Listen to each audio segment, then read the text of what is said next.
everything iRacing, including race reviews, driver interviews, opinions, discussions, and much more.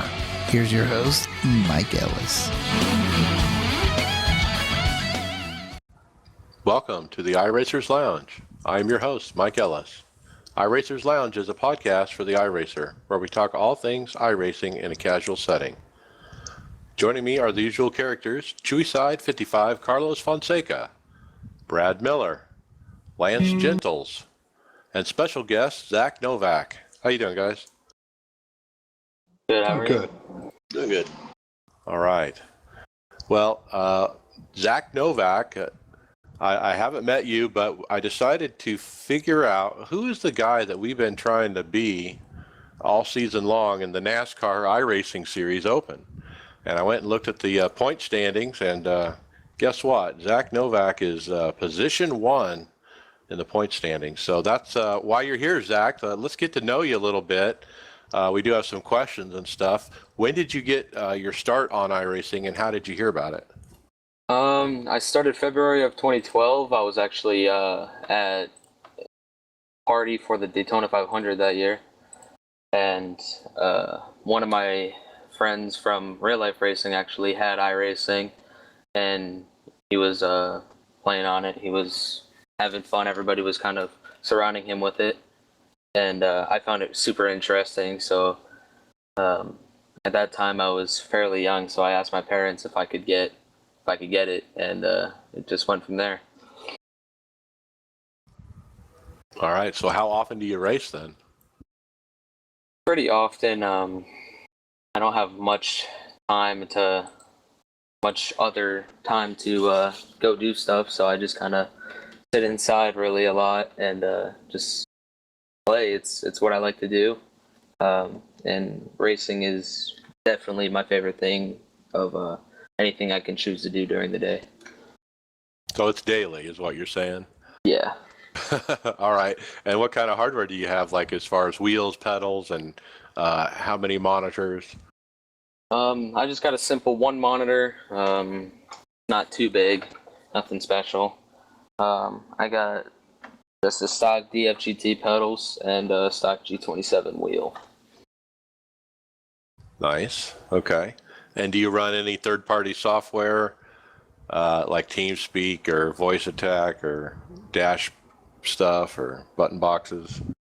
No, just the general TeamSpeak, which a lot of iRacers use at this point, or some of them use Gamebox or whatever, but I find TeamSpeak the best, and my whole team uses it, so it's an easy way to communicate with everybody. Okay. And we talked at the top about the NASCAR iRacing Series. Are you part of a team over there? Are you running by yourself or what? Yeah, I've been a part of a team the whole season, just about. I recently switched about a month ago or so to Zero Gravity Racing. Before that, I was with Torque Racing the whole season.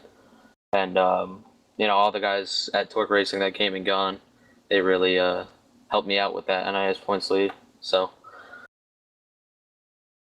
Yeah, and looking at your stats, 2016 has been a good year for you. Your I rating has jumped. You're at 6888. That's pretty well up there. Congratulations. Thank you. Yeah, it's definitely high up, but it's taken a lot of hard work and dedication. As you can see, I have a lot of starts on here, so it's definitely taken its toll. Well, that's good. And do you target the NASCAR iRacing Series Open, or are you running the fixed as well? I didn't even look at the fixed points. Are you running over there in points? Yeah, I started off this season with just NIS Open. I was just aiming to get a decent points finish in the Open, and I was just running fixed for fun, and I noticed I was up there in the points about week 10 or so I'm just gonna run it every week just about, and see if I can win it. If not, then I didn't really set my goal to win the NIS fixed points, so I'm not too worried about it. So if I can win it, that'd be awesome, but it's definitely not my goal at this point. Okay, so the Open is where you're serious, and are you working on setups? Are you practicing, or are you just racing? I definitely put in a lot of practice. It's probably anywhere from maybe 5 or 6 hours to can go up to 10 hours a week on the setup. Definitely not the primary setup builder, but I got people helping me and such. I'm just mainly the driver. I can make changes if I need to, but Right.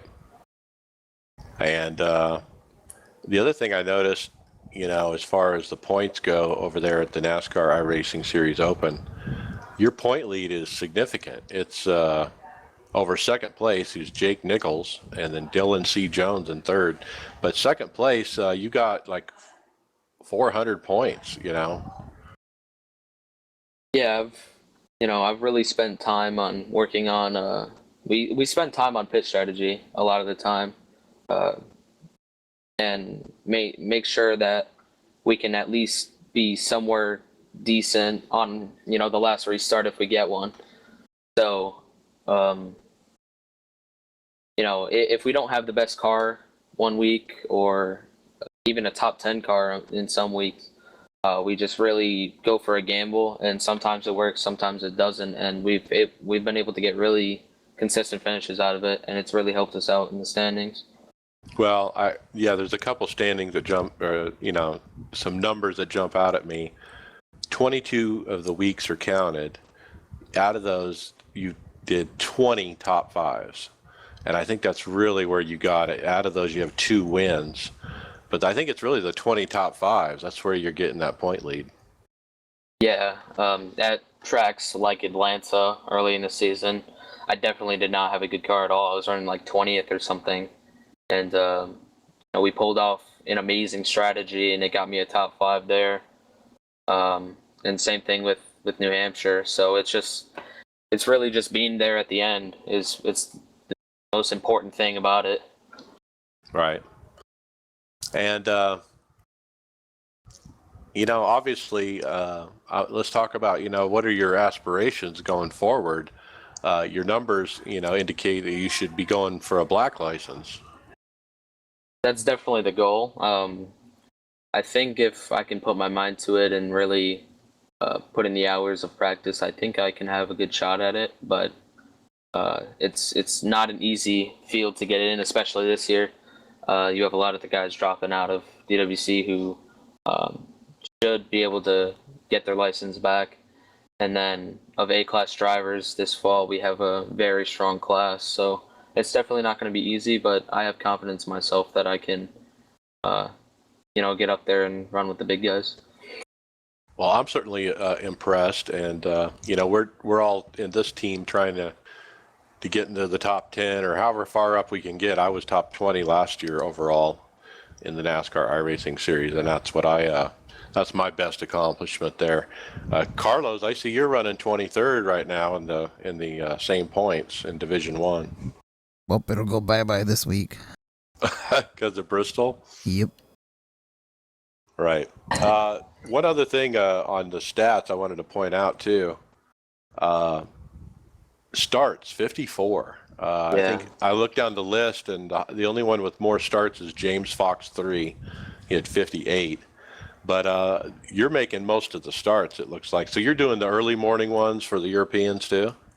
Well, yeah, in the beginning of the season, I really started off just doing every race I possibly could. And then at this point, I want to get the Wednesday races in every week.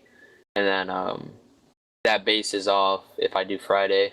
If I get good enough points Wednesday, I really don't feel like I need to do Friday. So at this point, it's just depending on what points I get on which day. Because that's really the whole goal at this point, is just getting decent points every week. Right. Well, I certainly recommend you to try for that black license if you can. I mean, your numbers are really good compared to a lot of people we've talked to on this program, this podcast. Your winning percentage overall, 17%, which is an incredibly high number. And then another stat I'm going to point out, your 2016 winning percentage is 27%. So you're winning 27% of the races you're entering is what that means. But man, that's pretty good. And I see you can easily get to the black line. I don't want to say it's easy, but I think you belong there. Yeah, I appreciate it. It's just a matter of, you know, going for wins in every race possible. But when it comes to series like NIS and uh, going for a black stripe, especially if you're going for the points, you're gonna need to just run for points. I've learned that this year in NIS Open that I'm not too worried about trying to win races all the time. I went for that one win that I really wanted. I wanted to win a race this year in NIS Open, and after that, I've just tried to get as many points as I can every week. Right. And, talk about the competition you're facing. You're obviously first split. Now, occasionally, some of our team members, we get into the first split, and we always hear these horror stories of the people in there and how they act and how they race. And do you have similar stories? I mean, what do you say about the people in there that you race? Well, the guys in the top split, they're definitely very competitive. They do not let you go easy. It's a really, like, NIS Open racing in the top split is a really good way to train yourself if you want to go for pro. That's kind of why I decided to do it. So I've learned a lot, especially racing with the top split guys. They race incredibly hard. It's incredibly hard to beat them. So you have the guys coming from DWC a lot of the weeks, like guys like Ray Alfala, Dylan Duval, etc. And it's really hard to beat them, and I rarely get to beat them. So it trains you, and it really helps you work on your driving skills and your setup ability. So it's really helped me, and I think that going for pro is definitely an option now. Right. And do you track points outside of the system, like, figure out what your drop weeks are and stuff like that? So do you have any idea how the points are going to shake out when they pull the drop weeks out? I've looked into it recently. I don't really remember what exactly it would be. I know that my points lead would shrink a little bit from what it is now, but I think I'll still have around 200 or 100, something like that, if it were to drop right now. So It's really hard to track that because you have to track your competitors too. yeah, You have to know what their drop weeks are.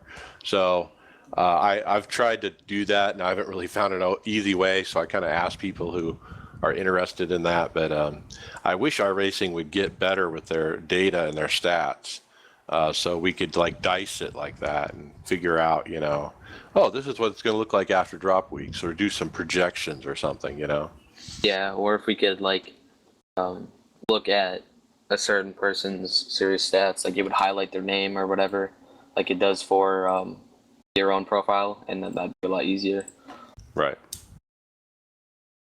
Well, hopefully the new user interface will have some of that. So, well, Zach, perhaps we'll talk to you later in the season. We'll certainly track your progress on the point lead. We're certainly watching as Carlos tries to make his way up into the top 20 there. I think I'm over on the second page, still clawing my way to the first page. So, next we have the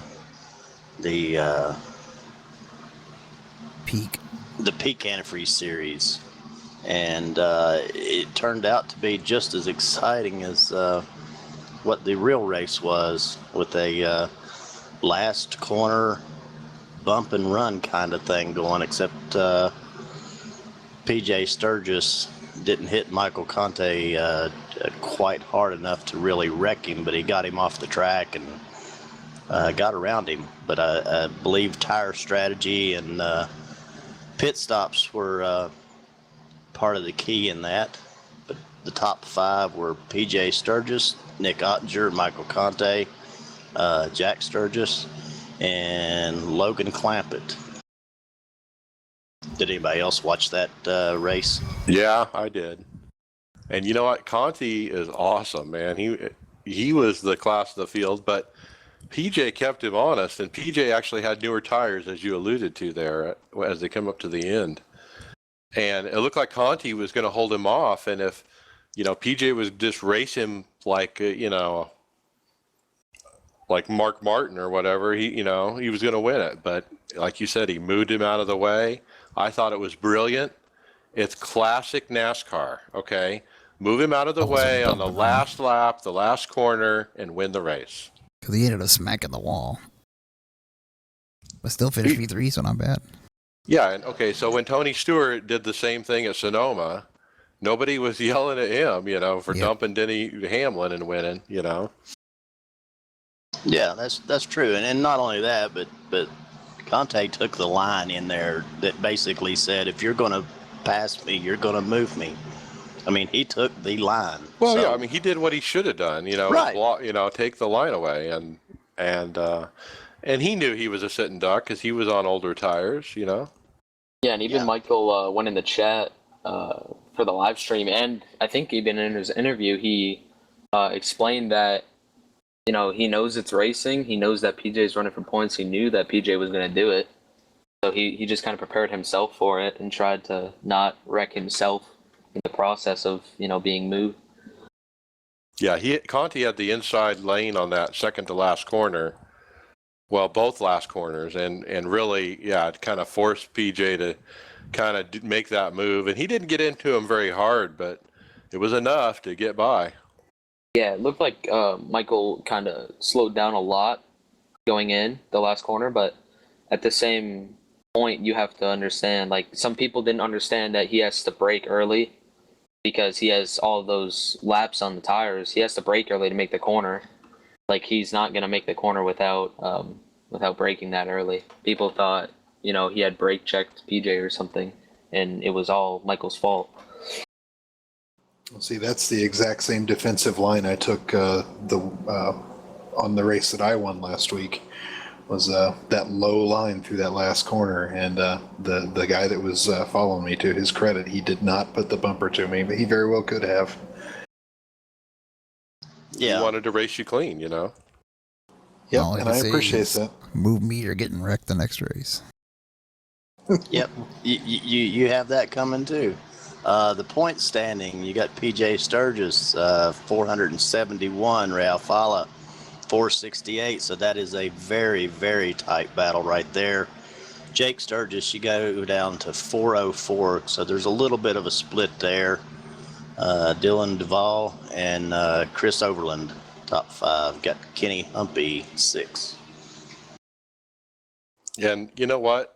A couple things. Timmy Hill running mid-pack, and people like that are just kick butt on these road courses. It just shows you how stiff the competition is, We see it on the ovals, but boy, these guys can race on road courses too. Yeah, I wish they had a little more training for road courses, because that's my real downfall. I went into last week just dreading it, or the week before, I guess it was. I just don't know how to keep tires on the car. Oh, what a night and day difference it was between first and second split. I ran the one race that I won was second split, and I stopped twice, had no issues, mostly, except for that last few laps, and went in the race. And then I went over to the first split the next night and just got lapped twice, 3 times. Yeah, all of a sudden you're lap traffic instead of the winner, right?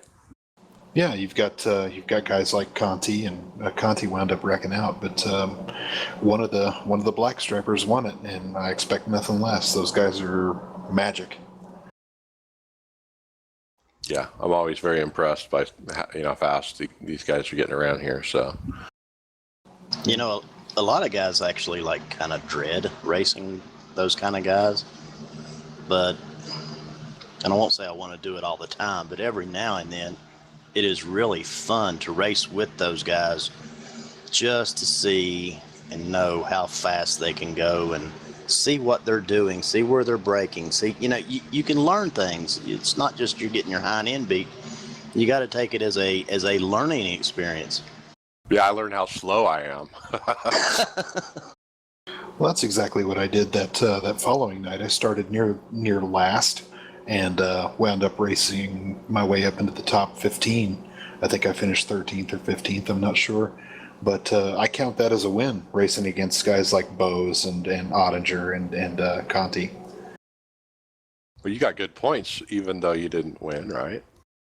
The points weren't that great. The I rating bump was significant, and I'll throw that all in the trash this week whenever we do Bristol. All right. Lance, what's up next? Oh, we got the GP series at Indianapolis results. Kroenke is having Martin Kroenke's having a hell of a year. He's really putting it to Hutu. Hutu has always been the guy, but Kroenke came away with the win, and he's still got a pretty it's a slim lead, 404 to Hutu's 397. So it's definitely still anybody's championship to win. Yeah, he's really stepped it up his game for sure to challenge Hutu. The other thing is the pass for the lead was on track, actually, which is kind of odd. Usually it's during a pit stop rotation or something like that, but he did it around the outside into turn one, apparently. And they're saying they had quite different setups, and that was really like one car had more downforce than the other kind of thing.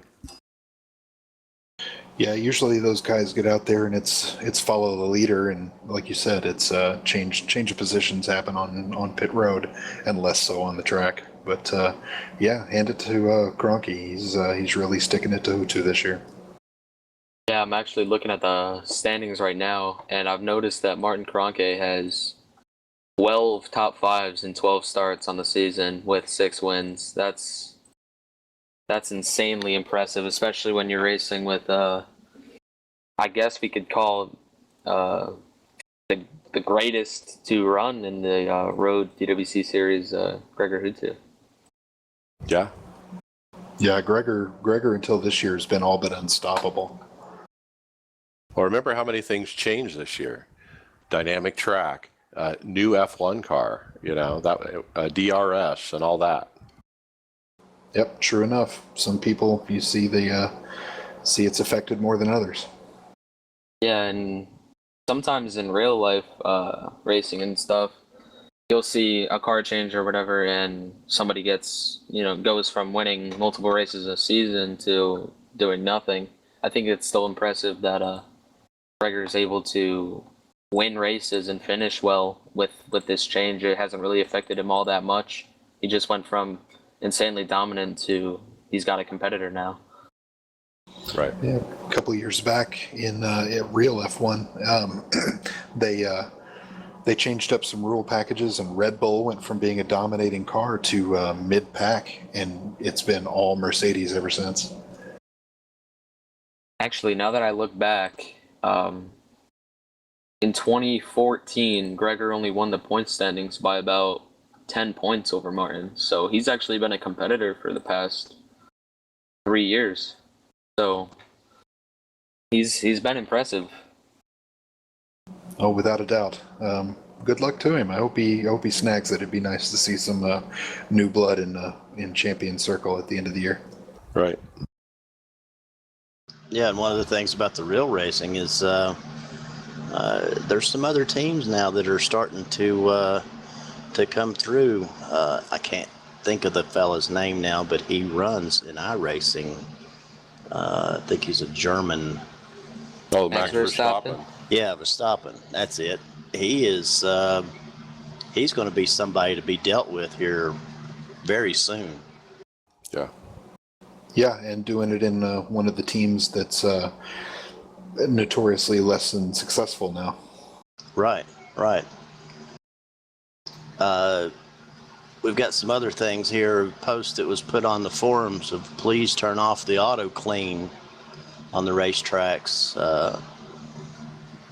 It doesn't really affect me, and I don't know if I don't pay attention to it, don't see it, or that I'm just all over the place and it doesn't matter anyway. But one of the staffers, Daniel Garrison Jr., he put in a reply to that comment, and said that auto clean is on because it was thought that any respectable racing series would clean off the marbles and debris before the session starts, even on road courses. It goes on to say, why aren't more marbles created? He says there's no easy answer, but part of it may be that tires aren't losing enough rubber. Some cars, come to mind the DW12, definitely are not wearing away the tires quickly enough. He says they are working on it, but taking more rubber off the tires during a stint creates other side effects that must be considered. What do y'all think of that? I don't know that it really has affected me all that much as far as the marbles. Now, where I run as far as when we get in a long NIS race and the groove starts wearing in and you know, top, bottom, middle, that kind of thing affects me, but I haven't had that much of a dealing with feeling like that I got up in the marbles. What do y'all think? They're non-existent as far as I'm concerned because they clean them every caution, so they never have a chance to build up, you know. And during the 24-hour race, I'm not sure if I noticed marbles either. Yeah, there was definitely some marbles out there in the 24-hour race that I saw. Okay, maybe my graphics aren't configured in a way for me to see them. One thing I did notice though with the tires in general is the only race I've seen a lot of rubber come into play was Bristol, the full-length race earlier in the spring. That was because it was a daytime race. Everybody was running one line, and that's the only time I've ever really seen a lot of rubber come into play with having to change your line and maybe a different line being faster. Yeah, I've definitely seen them at some tracks where you get a really good long run, but yeah, as soon as that caution comes out, they're gone. And I think between sessions, that's realistic, even at a road course. But between cautions, you very rarely see somebody out there cleaning the marbles. Yeah, once or twice a race at the most, but it certainly isn't every caution. Right. I mean, they do it. You see them do it at NASCAR tracks whenever there's debris on the track or oil dry. But you know, that's only a caution after a serious accident. Other than that, they let them go. And we've seen IndyCar, you know, do that as well. You know, bring out the sweepers, you know, on a caution with like 25 to go at Detroit to try to clean it up a little bit, so they have a nice, good run at the end. You know, but they don't do it every caution. So I understand why people are saying, hey, we want to see the marbles. And it sounds like Daniel Garrison is almost saying, hey, we're working on it. It doesn't feel like there's enough rubber coming off the tires, but we got to be careful. Well, it's a new thing, too. You've got to consider that. Dynamic tracks really haven't been a thing for that long. And it's going to be a work in progress, as all things are in iRacing. It evolves over time, and eventually it'll get more realistic, and you'll start seeing more realistic marbles. Yeah, I agree. I mean, if you've ever been into a race at Bristol, they don't clean the track off every time. But when they've had a good long run and there is a lot of marbles up on the top of the track, you see them. As the fan, you'll see the top of the track looking dirty as crap. And they will clean the track off then. But you turn so many laps at Bristol really quick, even under caution, it takes away from the fan experience. We want to see them racing, not them cleaning off the track. Well, Bristol's a track like Dover. It's a concrete track, so whenever you see them going around and laying down a line and laying down rubber, you'll see that develop on the track, and then whenever they go to a caution, they'll roll around and they pull all that stuff. The tires on the race cars pull all that stuff off the track. It's amazing to watch. Yeah. All right, so marbles. Lance, what's next? Oh, you got me behind on my list here. So you've got a question about field size. And the original post is, according to some people in the forum, while real-life NASCAR has 40 driver fields, the NIS only has 32. Just asking, why is that? Well, a couple notes on this thread is I thought it was interesting from a historical perspective is why did they start at 32? What is the real answer? Does anybody know? Or is it arbitrary? And, why aren't we at 40 by now? My guess on that, as an IT technician, would be server stability. More cars equals less server stability. More packets to transmit, right, too? Absolutely. But I think now with a lot of people having direct fiber to the home and server capacity being upgraded with iRacing, it is time to go up to full car fields. Well, I chimed in and agreed with the op of the forum and post and said, yeah, let's go to 40. And while we're at it, let's add NASCAR overtime. That's overdue as well. Hey, look, it's the most popular series in iRacing. Let's treat it that way and live up to the name. After all, it says NASCAR right in the series name. Absolutely, I'm in agreement with you on the overtime. There's been some times where I've benefited from a race ending under caution, but I tell you what, if we're gonna call ourselves, sim racers, let's sim the whole thing. Right. And I want to see a sweeper out sweeping the marbles. Let's put a sweeper on the track. that's eye candy. I can live without eye candy for now. I'll take I'll take that later, realism. but let's get NASCAR overtime. How hard could that be, That's a coding thing. I miss those old EA NASCAR games like on the PlayStation where you could wave to the fans under yellow. Oh, that's all eye candy. Yeah, it was. So, yeah, there's a lot of people that said, no, we don't need to increase it, from 32 to 40. And there's other people that say yes. I also said, of course, like I always do, there's too many full distance races for no reason. We need to get this reduced back to big events only. Or at least start a whole nother series for full length the entire season while keeping the regular NIS. You'd have 4 people in that series. Yeah, I know I wouldn't do it. Yeah, I think I like it the way it is, except that they have too many of these long distance ones. They got to, tone it down to where it was a year ago or even before that. Relating back to, with the 40 cars, I think it really adds the perspective of going for top 20s in races because, with 32 cars, a top 20 not all the time is a very good finish. So I think it really adds the perspective of going for, a finish like a top 20 or a top 15. It really adds the real life feel to it when you're going for the best finish you possibly can. Huh? Nothing. Why? Right. Yeah, I agree. All water. Whole fucking thing. Hey, Kyle, what's up? Hey. We're recording our podcast here, so. Oh, I didn't realize my mic was open. Sorry. All right, well, let's move on to the next topic. Who's next here? I am. You are.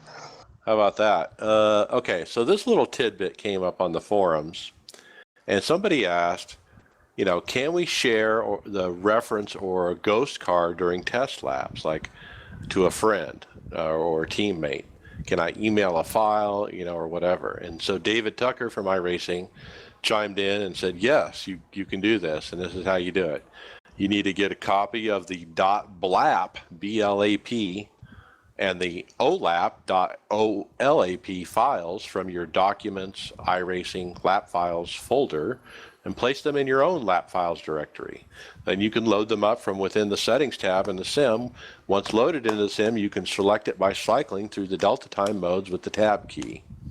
So you just basically copy those 2 files from one computer to the other, from one person to the other, and stick it in there, and you can load it up and actually see it, apparently. So would you guys use this in any way? Could we use this? I'll say no. It's definitely something that you could, use as the helper because it might be easier to kind of follow something when the ghost car, but in the same perspective, I think it's just easier to do a run with somebody and just try to follow what they're doing. Right. Yeah. Like Tyler Hudson, email me over your OLAP files and your BLAP file, and I'm going to try to see if I can follow you around the track and learn Yeah. something. Now for somebody like maybe if you're not friends with them or whichever, see if they're willing to do that, and you could probably learn a lot from it, from seeing what they're doing, and you can't really run into their car either. So if you make a mistake or whatever, it doesn't ruin it, I guess. Right. Well, it's interesting. I didn't know you could do that, so I wanted to bring that up.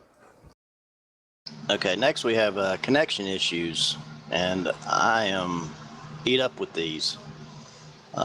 This is a thing from iRacing. It says they are looking at to do some targeting testing to help diagnose this issue.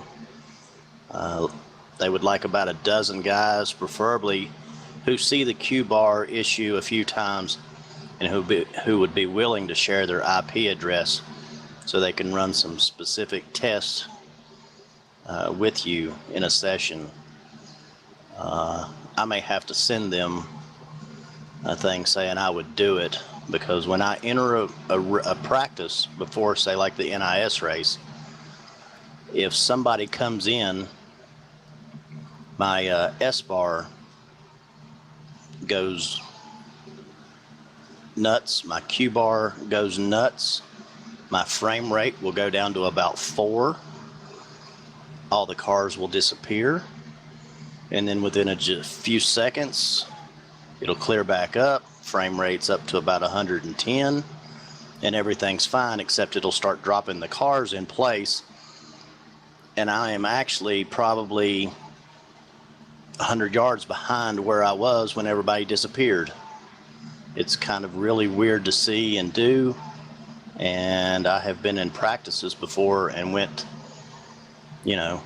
15 minutes in there trying to turn a lap to see where I stand, and I can't even get a full lap in. When it does this, it won't even count my lap. I can have turned 15 laps and it'll say still lap 1. So, are you getting disconnected though? No, I'm not getting disconnected. Okay. But so your issue is a little bit different than what this thread's about. This thread is for people when their Q bar goes red and they're getting dumped, like completely disconnected. And that's what they're looking at right here. Now, I don't know if that's related to what you're experiencing, or maybe you're experiencing the same thing, but not to the same degree, but this is ongoing. This is the same thread we've talked about the last 3 weeks, I believe. And I just left it in here because it is ongoing, and we just wanted to keep talking about it because I think they're still looking at it. Now, he has gotten some volunteers from what I've read, and they've looked at it, but I don't think there's been any conclusions yet. Some of the users are still saying that the signal's bouncing to Europe if you use the third-party Internap, which is one of the, level 3 is a third-party kind of middle of the road middleman in the internet. So you have your ISP is like Cox or Xfinity, that's the ISP, but then you have a middleman like level 3 or like this one they're talking about called Internap.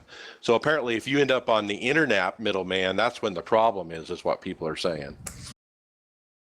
Okay, I thought it was talking about what I was having, and mine's directly related to people joining the session. Once the race starts and everybody's in there, I'm good to go.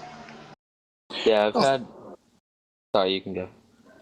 Well, still, I wouldn't hesitate to share your IP with iRacing. They're not going to give that to any third parties or anything. There's no danger of security issues. Not with a big company like them. They're pretty straightforward, and they're not about to screw anybody over on your IP. So if there's anybody out there listening that has hesitation about sharing your IP address with iRacing, there's not going to be a problem with it. They already know your IP address, so. No, absolutely, but they have to have permission to use it. Yeah, I've actually had issues similar to what Brad's had with people joining the session. It just my S bar, I believe it is, just freaks out and I'm gone for 5 to 10 seconds even. But one thing I've noticed with the Q bar issue is it happens for certain regions at some points. Like I'm in the New England region, so sometimes I'll be in a race and it'll happen to me, and then I have a few friends who are also from the New England region, and if I'm racing with them, they have the same issue, and like anybody in that same race generally has that same issue if they're from the same region. So that might be some tie to it. Yeah, I think a lot of it depends on where you connect to the grid, the worldwide grid. It's iffy though. I think you'll find that some of these guys that are having issues are also running stuff like BitTorrent. Yeah, let me turn off my downloads and see if it works, right? You pirating bastard. All right, well, more to come there. They're still working on it, and they got some good people working on it. So I feel confident that, and part of the reason we're talking about this is so people know, hey, they are looking into it. They know there's a problem with certain people having these connection problems, and they're working on it. So hang tight. Definitely been something since the build, though. I've only noticed this ever since what was it, season 3 build? That's the last build that came out. It definitely has increased since that build. Yeah. But with the issue that Brad was explaining, and I've had as well, I've only noticed that since this past build. So I don't know what they changed that made it increase or made it start happening in the first place. But it's definitely something they could probably fix. They just need information from people. Right, and that's, as an IT technician, that's the first thing you do. Whenever you find out that there's an issue, you immediately go back into the logs or what have you and find out what was changed prior to this issue. What was the last thing that was changed before you started experiencing this problem? And 90% of the time, that's the problem.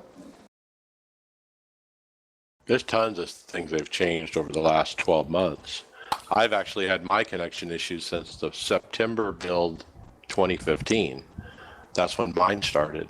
But since then, they've replaced the hardware, they've replaced their ISP, they've replaced literally all the hardware, the networking and the computing, and so that's all new hardware, so they've done a lot of stuff, Yeah, and when you talk about changes on an enterprise level, that first step is awful hard to track down, especially when it comes to server side, because things change all the time. It's hard to track down those issues.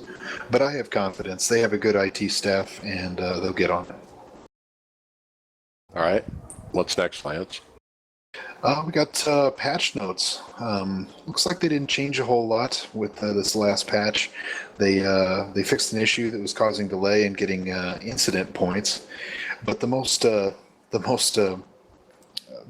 worst bug that they fixed looked like a endless pit stop if you made tire changes during refueling in certain cars, and it looks like it's the GT cars and It the looks like the Proto HPD. GT. Yeah, the whole Proto GT category, really. That's pretty much all the fixes were for. Yeah, so I guess if you change a tire pressure while you're on pit road, you're on pit road for the rest of your life. So they had to put out a fix really to fix that series. Now, I thought when I saw this, I'm thinking, boy, it's pretty late in the season for them to be putting out a patch release, But I guess it makes sense if it's a big bug like this. So do you ever drive back by your own pit again, or is it just going on forever? He just never releases you. Yep, you got the little stop paddle in your face for the rest of human existence. Ah, okay. All right, moving on. One of my favorite iRacing employees, David Tucker. I follow some of his writings in the forums, and there was a question about and interestingly, Carlos and I were talking about this the other day. He's talking about the correlation between frames per second and hertz as far as the frequency of your monitor display. Okay. And so I'm going to read a little bit about what he said here and see if it makes sense to you here. A better workaround is to make sure that the tear does not show up in the same spot each time. That way your eyes will have a hard time seeing it. You can achieve this by setting your render rate to some number that is not cleanly divided by your monitor's refresh rate. So Carlos, how does that work in real world terms? You have 100, like, well, you were saying you can't run at your monitors are 60 hertz, right? Yeah. So you run your frames not at 60, right? You No, run I do it right at 60 because I tried a whole bunch of numbers here. I tried the stocky, default 84, and it looked like 40. And yet I go to 60 and it looks way smoother. And again, like I said, something to do with the doubling. I go to 120 and it looks just as smooth as 60, which is a good thing, really. But hell, I can't run any other frame rate without it it looks weird to me. Drives me nuts. Like 75, again, looks like 40. Right. Like there's a magic number. So let me reread this to make sure we're getting this right. It says, you can achieve this by setting your render rate to some number that is not cleanly divided by your monitor's refresh rate. So he's saying don't use 120 because that is cleanly divided by 60, right? Yeah, but it looks fine to me at 120. It's just any other number between 60 and 120 looks weird to me. He says, in other words, if you render a 60 frames per second with a 60 hertz monitor, you'll end up with a tear line that appears relatively stable on the display. You will not have much trouble finding it. But if you render at 120 frames per second, you'll end up with two tears that are relatively stable, but only show up every other frame. However, if you pick a number like 73 frames per second, then your tear line will move about from frame to frame and you will hardly notice it at all. So he's just saying use some oddball number when you put your frames per second lock on. Hell, if I use 73, again, it looks like 40. That's just so instead of 120, run 126 or something like that. Odd, yeah. Actually, I did more testing, and it's not just 120. I can run like 110, and it'll look just as smooth. So I spent like 2 hours messing with this, trying to figure out what I could get just right. So yeah. Well, yeah, this is a little over my head, but I wanted to say it out loud to everybody because if you're having problems, you might experiment with your FPS and setting that at different numbers.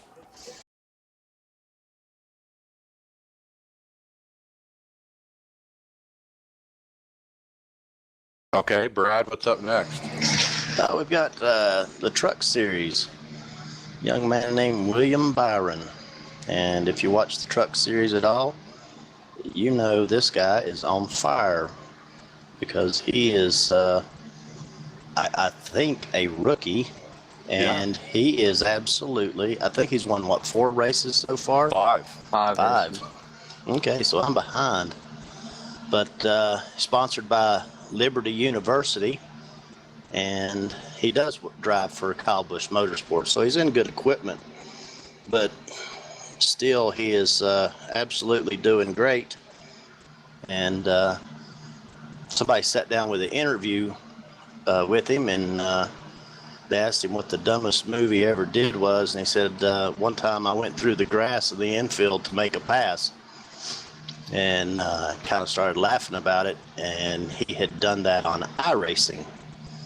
So he goes on to talk about iRacing a little bit and says that it really taught him a lot of racing etiquette, I guess is what we call it, things to do on restarts or not to do, and how to not put yourself in a bad position, say with 3 wide and things like that. And it's kind of really neat to find out that young guys and us old guys are learning things like that on iRacing that somebody is actually applying to real world things. Yeah, and he's 18. He doesn't have a lot of real life starts. To tell you the truth, and really he crossed over from iRacing to real racing. The way that it worked for him really was iRacing. The way that he was running in iRacing, which was really well, kind of like Zach does, convinced his parents that it was worth the investment to try to, let's go try this as a career. And so they got him involved in Legends. But really, iRacing was that trigger. They saw him doing it. They saw how well he was doing it. He was learning how to race. He learned racecraft, all on a computer. And then he's like, okay, so let's do this. Let's buy a Legends car and go racing. And they did. And that's led to, this Kyle Busch, truck ride and, 5 out of, 15 wins or however many. It's crazy. Well, Yeah, I think it's awesome. I can tell you firsthand that that what you learn on iRacing definitely transfers over into to a real track. When I go do track days in my front wheel drive car, I hop in the Kia Optima and get warmed up for it, and it really does help. Yeah. Yeah, it's one of those things where you can learn literally everything you need to. Of course, you're not going to have certain things like G-forces, and you have the force feedback. Most people use it, but you're not really going to get as much wheel force in a real car. At least it is, and it's kind of that thing where you learn etiquette and all that, but the real, race car is gonna have all those things that you're gonna have to adjust yourself to, which I think he's done a really good job with all of that. Yeah, his I rating is 3370, as they indicate in the article, which is just a little bit higher than mine. That's he'd be probably in my split if he's running the NASCAR iRacing series. Jump in your split with that low I rating and make you look foolish. He would, Yeah. Well, interesting. Congratulations to him on the great season he's having as a rookie. Very impressive. He's obviously going to be in NASCAR long term. You can tell already. And it's just one of those things where the talent's really showing through. Yeah, he would be one of those guys that we would be hating to race every now and then because you're racing for second. Yeah, I'd have to say though, Kyle Busch has done a really good job with finding talent these past 5 or so years, with Eric Jones and now with Colin Byron. Yeah. When's the last time you picked a raw egg? Yeah, that's true. And I mean, this is just a continuation story, really, because that's how Keselowski got his start. There's a whole lot of other guys that used to use things like this to kind of hone their talents and be found. Junior found Keselowski racing on the internet. Yep. And his spotter, TJ. Right. If I'm not mistaken, Dale Jr. also got a lot more familiar with Josh Berry off of here. Yeah. Yeah, he did. And there's still guys that are doing the Busch series. That earlier this week, me and Carlos were in a practice session, and Ross Chastain was out there. Yeah, Busch Alan Hay regular. is also on here a lot. Yeah, so I think it's really cool. It's fun to race with those guys or practice with them and just have fun. Yeah, one of my earliest memories of iRacing, I've been a member now for just over 5 years, and I was in a truck practice session, and who joined but Bobby Labonte, and ran some laps with him, and that was pretty neat. Yeah. Yeah, you gotta love those times. All right, let's jump into hardware. Brad. Okay, this is kind of an unfamiliar territory for me, but hey guys, I'm looking into what it would cost to buy a OSW wheel. Hoping somebody could help me sort this out. There's hundreds of threads. Need help getting pointed in the right direction where it is more simplified. And I'm going to be honest with you, I don't have that kind of wheel and couldn't help him one way or another. Yeah, we had another listener last week actually ask that we talk about OSW. Now, what is OSW? That's the new wheel system, basically, where you build it yourself, a direct belt drive system kind of thing. And one of the systems offered is called SimCube, and we've talked about that before. SimiCube, or is it SimCube? It's a controller, basically, that they did, that some people put together and then, sold it. Anyway, the next post down in this forum actually lists the price.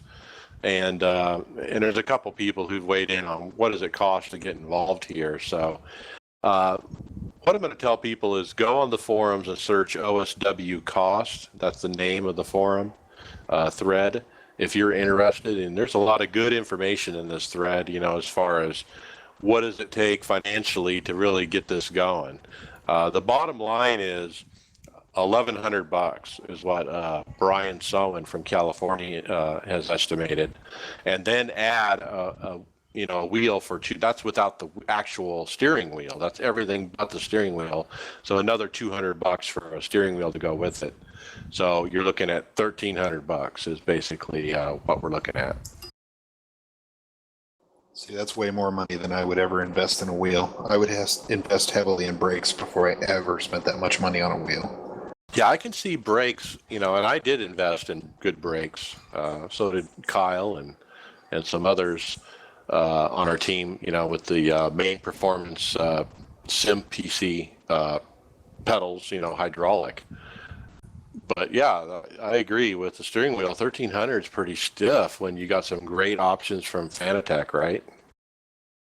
No, Fanatec Thrustmaster has a belt drive wheel, so you got two there in sub $1,000. If you buy the wheelbase and one good rim from Fanatec, you're looking at 800 plus. But if you get the Thrustmaster, I think it's about 600. Right. Yeah, you can do both those options under 1,000, basically. So what do you guys think? Would any of you entertain the OSW option? Nope. I tell you what, I've always had an interest in hardware, and I would, were money not the obstacle that it would be. Right. Yeah, I would say the same thing on that. If paying my bills was never a problem or anything, then yeah, I would have some of the neatest stuff you could imagine, but most of us don't live like that. Yeah. Yeah, I'm in North Dakota, man. I got to keep the heat on. Well, this sim equipment's always, what's next on the horizon, that kind of thing. And for the last, I'd say 12 to 18 months, it's really been, as far as wheel technology, this OSW, where you build your own kind of thing. You kind of part it together and put it together. And like you said, though, I don't know if that necessarily means it's better, though. I've really noticed that definitely pedals are important, like you guys were saying. You'd buy pedals before you buy a wheel, and definitely the computer is important. But I've had a lot of success on not top-notch wheels, I guess. Like I'm running with the G27 right now. This is the best wheel I've ever had, and the pedals same with those. The best ones I've ever had is the G27 pedals, and to be honest, I prefer the DFGT pedals over the G27. So I think it's just preference, honestly, with your wheel and pedals and such. I'll tell you, if you go to my profile and you look at the little graph that is iRating, you can see the point in my iRating whenever I got a load cell brake and my Abuto cockpit. The proper seating position and a load cell brake where you rely on muscle memory and how hard you push the brake versus a potentiometer is night and day. And you saw, actual stats to back it up too. Oh, absolutely. You look. I'm looking at my graph right now, and there's a point where it just starts going up. Just all of a sudden, it's static, same level, and then just a spike, and that's the point where I got my load cell pedals. Yeah, good pedals are awesome. Yeah, I would agree. All right, what's up next, Lance? Oh, let's see. What do we got next? We've got, let's see, in hardware, we've got a GS4 seat for sale for $2,000. And I'll take a pass, thanks. Yeah, I stuck this up here because I haven't seen a GS4 seat in like 2 years. I mean, this was real popular back then. And I haven't seen them. I haven't heard people talking about them. What this is, folks, is this. It's got little metal flaps on the inside of the seat underneath the fabric cover, and those are hooked to wires and whatnot, and they're hydraulic. And so when you go around a corner, like the flap behind your right shoulder kind of pushes into you, and then the one against your right ribs, pushes into you, and your right buttock, pushes up, as you go around a corner kind of thing. And so it's got this movement thing going inside the seat. It's kind of cool. Yeah, I remember seeing videos of those whenever they came out and listening to some of the testimonials from owners, and they say it translates your G-forces rather well and actually gives you a nice experience. But $2,000, that's a lot to drop on a seat. And do you mix it with an actual motion rig like a Sim-X? Or can you mix it? And what happens if you do mix it, with actual hydraulic, slip angles and stuff? If I remember correctly, it's one or the other. I don't think they recommend putting this on a seat with pneumatic actuators for full motion. Yeah, I kind of recall that too, and that makes it a really nice purchase if you're on a stationary rig and you want some kind of motion. This is kind of a unique trade-off, as you can get this seat that has the moving flaps, and you can literally install it on your your stationary rig, But yeah, $2,000, that's a lot. That is. The next thing we got is the Richotech Simulation Racing Systems, the Real Gear C22 button box. Now, this thing here looks really, really cool. It doesn't give a price, but it says they've reduced the size, but you still have all the buttons. They've removed some labels and things like that, I guess, just to make it smaller and more compact to fit racing rigs. This is something if the price wasn't out of this world, I would probably consider doing. What do you guys think? It's a nice design. They certainly are trying to make it more compact. They say here in their thing that, it's an ideal button box to use with VR, Oculus. All metal, they got the black front. You can put labels on them. I like the idea of a button box. I've never had a good spot to put one, though, so I kind of haven't considered it personally.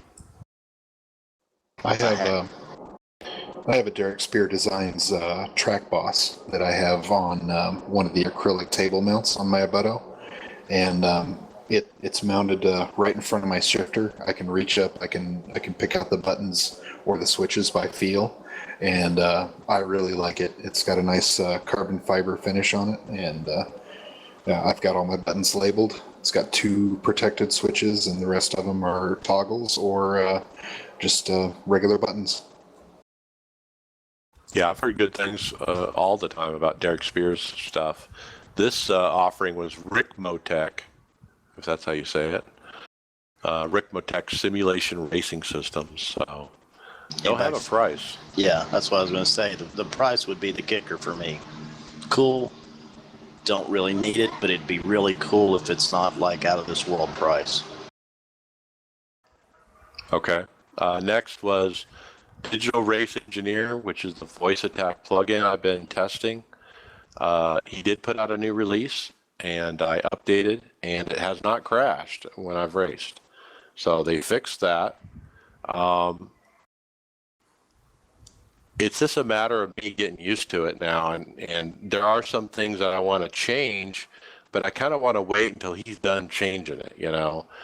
For example, it'll tell you what position you are as you going through a race, but if for some reason it doesn't say position, it says page. Hey, you're running page 5, and then you get another spot, and it'll say, oh, you're running page 4. So like I want to go into it and change so it doesn't say the word page, but position or something more American, I guess is the term.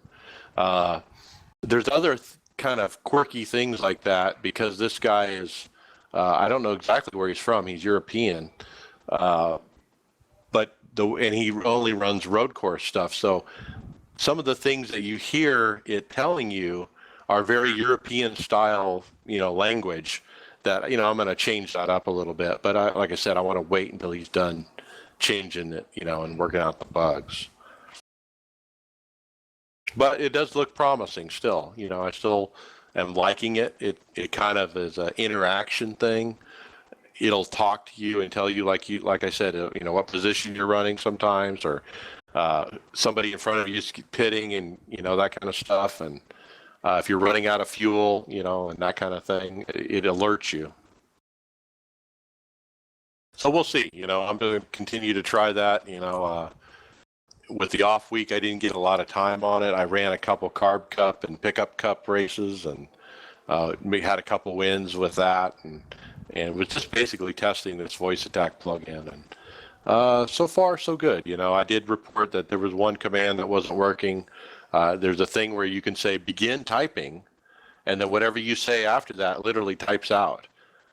So you can, type out a sentence verbally. But that particular command wasn't working, so I did post up to the forums, and we'll see what they do. I'm sure he'll fix it.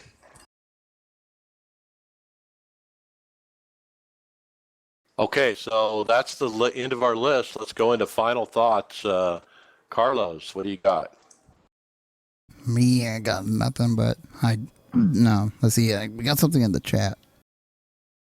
I guess some guy was asking about, will Dirt have big events like the Dream and all those late model stuff? All the special events that Dirt has. I guess he's asking similar to like Indy 500 and crap like that. Simple answer is, I have no clue. Yeah, but you fully expect something like that. If they're going to scan Eldora, they're going to have the big special event nights like that. One would expect. And Yep. I think it also determines on, are they going to have a Dirt license or not? We've last heard indications that they were going to use our regular oval license and oval IR for At Dirt first. when it initially comes out. Yeah, so I don't think a lot of people like that idea. No, I definitely don't like that idea. I would love to see a separate iRating, a Dirt iRating. I think they are going to do that, just not within the first part of the release. So what, you tank your IR, because you want to try Dirt? I'll be staying on the pavement, thanks. Yeah, I'll probably jump in there. Take a chance. Well, just do non-official stuff, hosted and testing, that kind of thing. Are you looking forward to Bristol, Carlos? Or Nope. one and done, or what do you think? Oh yeah, definitely if I can get a good finish, one and done, because past 2 years I haven't finished a race there. All right. Brad Miller, final thoughts.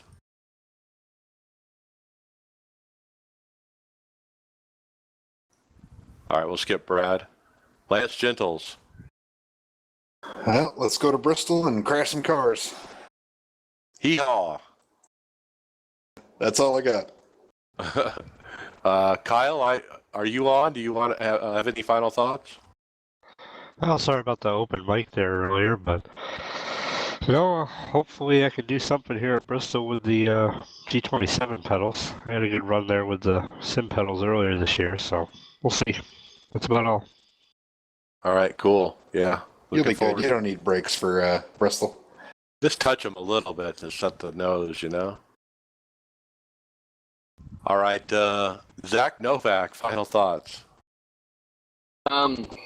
Yeah, I was looking at the Twitch stream here. I noticed in the comments somebody was asking a question about wing sprints and bandoleros and other types of street stocks and legends. I wanted to address that. I think it'd be pretty cool if we had different types of, maybe like the legend car. If we had the sedan, I know a lot of people want that. And bandoleros would also be really cool, but there's a lot of cars and such in iRacing or we would want in iRacing that we would also have to come out with a whole different string of tracks for. And bandoleros, there's a lot of tracks we could use, but there's also a lot of different tracks we'd have to bring in to complete a schedule with a car like that. So addressing that guy's comment, I think it'd be really cool, but it'd take a step in iRacing's progress. Yep. Yeah, I think everyone's really looking forward to the dirt stuff. And, Zach, thanks for coming on. Like I told you earlier, we'll probably have you on later in the season as the points battle. I don't know if it'll tighten or not, but hopefully it not for your case. And you can bring this thing home at the end of the year. But, congratulations on the point lead. There was a lot of people in this series trying to race you for that, and you are the leader, so congrats on that and good job. Thank you guys so much. I appreciate you guys letting me come on tonight. All right, cool. You're welcome back anytime. Lance Gentles, final thoughts? Well, good luck to Zach, man. Bring it home. That's right. My final thoughts is, it's been a long off week. I'm ready to get back to it. And now that we're back to it, my stepdaughter is actually turning 13 this week, and we got a lot of things scheduled, which means I'm only going to be one and done on the Open Sunday morning. I'm only going to be able to run Sunday morning the event for the Open. So, boy, I'm really nervous about getting wrecked, and I hope I have a good finish that day and bring home some points. So, looking forward to that, and on to Bristol. We'll see if we can get back onto page one. So. That's it. Run the apron and wait for attrition. There you go. All right, guys. We'll see you next time. Later.